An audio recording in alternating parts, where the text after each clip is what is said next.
my name is Monica Alford. I am the founder and CEO of Wildside Media, and I'm so excited to be back in Legacy Sessions today to speak with 4 of the Capitol Pride honorees this year. And I would love if each of you could share with our viewers your name, what your role is in the city, and how you're feeling about being an honoree this year. So we'll start with you because I'm making eye contact with you. Yeah. That is usually my rule. Don't look at me else I'll pick you, and I fell for it. So my name is Kenya Hutton, he, him pronouns. Currently I serve as the Deputy Director of the Center for Black Equity, which is the organizers of DC Black Pride. We work with all the Black Prides around the world. One of the things we do, in August, I will be taking over the role as CEO President of the Center for Black Equity, of the Global Rights Human Organization portion of the orbit. And how do I feel about being honored? Yeah. This year, I feel great. I think it's great. I've seen it every year. I'm very honored to be honored. I think it's a great space, and I know we'll talk about it a little bit later. Details, but yeah. Cool. Thanks. Wonderful. Aya Davis, my pronouns are she and they. I am the Executive Director for DC Safe Haven. We're a harm reduction palliative program located at 331 H Street Northeast. We're subject matter expert-led organization, and I'm honored to be amongst so many beautiful people today who are driven, who are passionate about the work that they do, and to be one of the honorees from seeing people in the past who have won. I'm excited. I couldn't ask for anything better, and thanks for having me. Yeah, of course. Thanks for being here. Hi, I'm Will Hawkins, pronouns he, him, and I'm the Health and Safety Chair for Capitol Pride Alliance. So I've been in that role for 6 years, volunteering for 7 altogether with Capitol Pride. To be an honoree, I have watched the event and been at the event year after year, and I've seen so many great people on the stage, and to get a moment to step on the stage, especially with these great honorees beside me, is an amazing moment, and I really can't wait for it. Cool. All right. Saving the brightest for last. Well, I'm Tula, and in daytime, my name is Andre, and I'm a makeup artist, esthetician, floral designer, and wig designer. Wow. I work independently and with various corporations in the city. Wonderful. I was going to compliment your eye makeup. You'll have to teach me a few tricks, please. I love the color palette. Anything you want to say about your excitement or thoughts around being honored this year for Capitol Pride? I was utterly and completely surprised. It's nothing I ever thought was going to happen, because I've been part of this city drag community for over 30 years. Mm-hmm. So I never thought this was going to happen, so I was really, really positively surprised. It's a big honor, of course, to be with these wonderful people, so I'm really, really excited, and I can't wait for Pride. Wonderful. Cool. On that note, is there anything that's either part of Capitol Pride's official lineup or just happening in the city? It could be for Black Pride, it could be just during the month of June, that you're excited about, either that's connected to an initiative you're working on, or that you just want to go and get rowdy and have fun and celebrate and be off the clock at? I'm looking at you, I'm trying to imagine you being rowdy. Well, that's the biggest thing I do. I'm down with everything that happens, but for me, I would love to see the rainbow flags floating in the sky. I remember being young and couldn't be myself, right? So to see that when there is a big parade and everyone is out in there waving flags, that's something for me that excites me, because, I was born and raised in Washington, D.C., and to see rainbows and flags everywhere, and especially the trans flag, it does so much for me. Yeah. I've lived in this city, I've breathed this air, for years. So I'm so excited to see things that happen throughout Pride festivities. I can't wait for us to table so that we can give out harm reduction materials, safer sex kits, to let people know during Pride to make sure you wrap it up, and don't forget to use drugs safely during Pride. Yep. Yeah. Those are good messages. Those are important. Okay. Passing it to whoever wants to go next. I can go ahead and jump in. I've been in DC for over 20 years, about 26 years working, and I've never had off during Pride. Mm-hmm. It's always been a busy thing. So Sure. being able to let go, I don't know what that looks like, but I am always looking forward to our celebration events. DC Black Pride is celebrating its 33rd year as the first and longest running Black Pride in the world. So every year, that's always a big excitement, and that's kind of the kickoff to us, right, for the Black Pride season. I'm always excited. You know, we have a health and wellness pavilion. We have an open reception, a slew of workshops that's always interested. It's really targeted, you know, to the Black LGBTQ plus community. But of course, as always, everyone is welcome to come and participate, come and observe, and come and just learn more about, you know, Black queer culture. And then, you know, I get about 2 weeks of running around. You can maybe say rest. It's not really restful, but right, rest. But and then we go right into Capitol Pride, and it's just like nonstop, full speed ahead, parade, celebration, festival. I'm just excited for all of it. Being a child of immigrants and growing up, you know, in the years that I grew up, I almost gave away a number, but that would have given me my age, and we won't do that on camera. Understood. So the time that I came about, you know, like Aya said, you know, I wasn't able to be yourself, right? It was actually quite dangerous to be openly engaged. So to be able to, you know, at this stage in my life, be able to lead an organization that is creating spaces, not just for this generation, but for the generation that's to come, is very near and dear to my heart. So yeah, I'm just excited to see it keep on growing. That's wonderful. I guess I can jump in.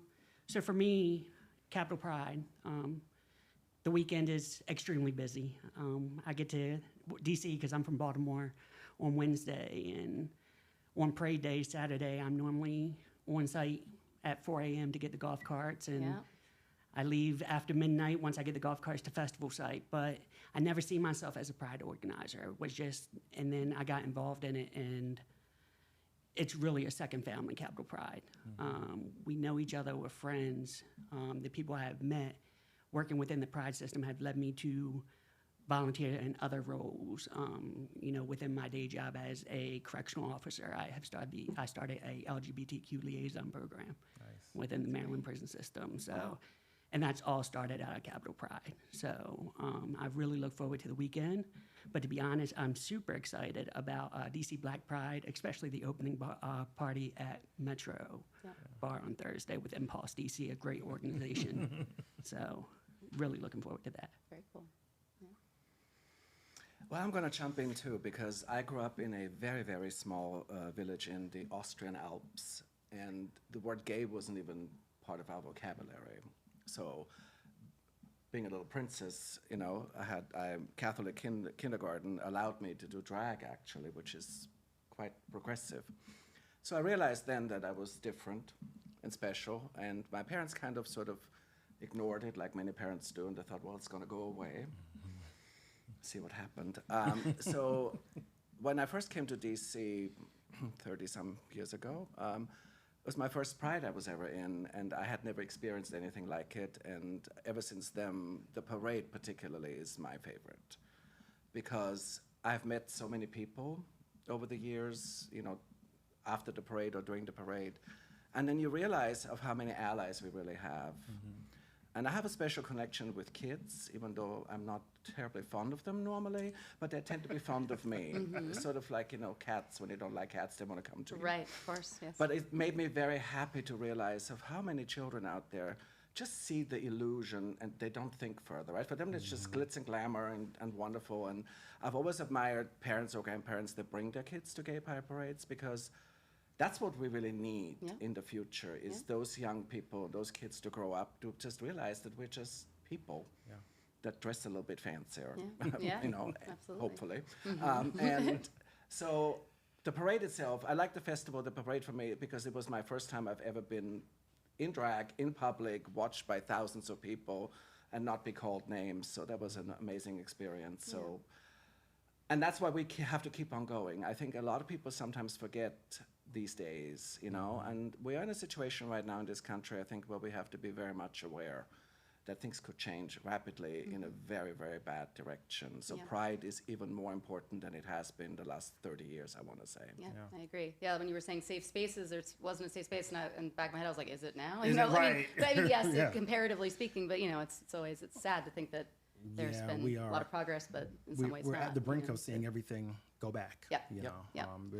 we're right there. It's a pivotal time in American history. Yes, it but I don't is. want to steer, Yeah, yeah. steer the Yeah. conversation down Yeah, that road, we'll do a but part two yes, about yeah. that. But I have a 7-year-old, and last summer I took my birthday is always Pride weekend, and it's actually Judy Garland's birthday, so I'm like I was meant to be queer. I feel like in so many ways, and grew up in the area. But I took him, and he was 6, and it was his first one. And queer culture is very much a part of my life, and so his life too. But it was really fun to watch him. He was just so, like, to your point, it was he knew what it was about, and he knows love is love. But it was also just to see the joy through his eyes. So we'll be doing that every year. I don't know if I'll always do the parade. There's other things too, but it gets hot and there's lots of crowds and things. There's a lot of ways. And actually, before we wrap, I'm throwing a really big party the weekend after Pride, and I want to plug it and tell you about it because it's an official Cap Pride event, and it's a fundraiser for the new DC LGBTQ Center. So we have to talk about it, and I just launched it yesterday. So, Congrats. and I need more performers that are fabulous. Okay. So if you're You have my number. I know. So I think we only have time probably for one more question. I really would like if everybody could just share a little bit about, you did each share initiatives that you're focused on and kind of like, what your focus areas are in the city. But I think anything that you're doing, whether it's around Pride, whether it's, over the next 6 months, or even leading into World Pride, like something that either you're currently working on that has impact for the community, or something you're really passionate about that you're seeing happening and you want to plug, an organization or a individual or another, honoree who's not present, or somebody else with, within the queer community. I think that'd be great. And a resource, I want everybody to feel like they can connect to each of you in a way after this interview is finished. So however they can follow you or reach out to you or get involved if there's something you're doing that's, a community opportunity. So in no particular Well, order. at DC Safe Haven, we do untraditional outreach. So this Pride, we're going to be busy. We believe in hitting the streets where people do not really hear about the education of healthcare, about HIV, about what prevention looks like. So we're going to be in the streets geared up, doing the work for harm reduction palliative program, as I said once before, and we look just like the people we serve. So we're dedicated to doing that this Pride and each and every day here in the streets of DC. We can be reached at www.baltimoresafehaven.org. DC Safe Haven is a chapter under Baltimore Safe Haven. Well, we're renamed ourselves into Maryland Safe Haven. But you should see us in the streets, looking just like you all, rocking rainbows in the streets. That's where you'll see us. Or you'll see us in any legislation or policy movement, because that's what we do. We're advocates. We're the Marsha B. Johnson of the movement. So you'll catch us out there. Just keep looking. Yeah. Wonderful. Okay, I just keep making eye contact with you. You're sitting right next to me. It's hard not to. Sorry. So, the Center for Black Equity, one of the big things that we do is we are advocates for equity for Black and brown queer folk globally, right? So no matter where you are, if there's a situation that needs addressing, that you need someone to come and fight for you, reach out to us. This is what we do. And we do that from our national perspective because we have access to, the Capitol.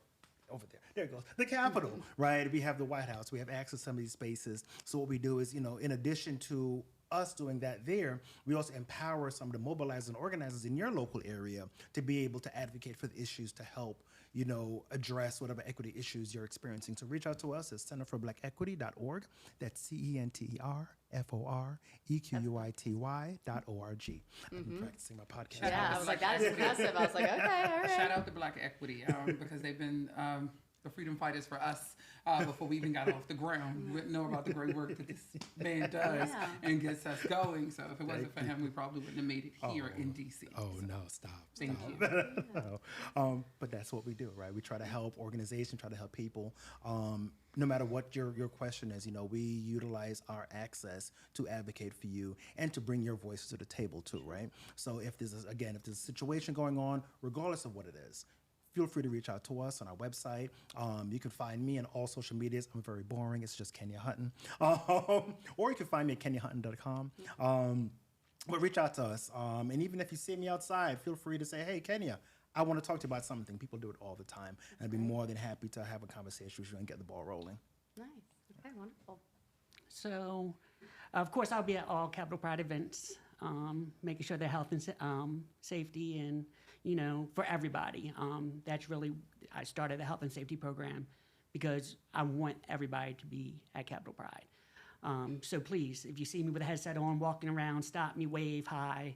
The reason I have done this year after year is it's always somebody's first Pride.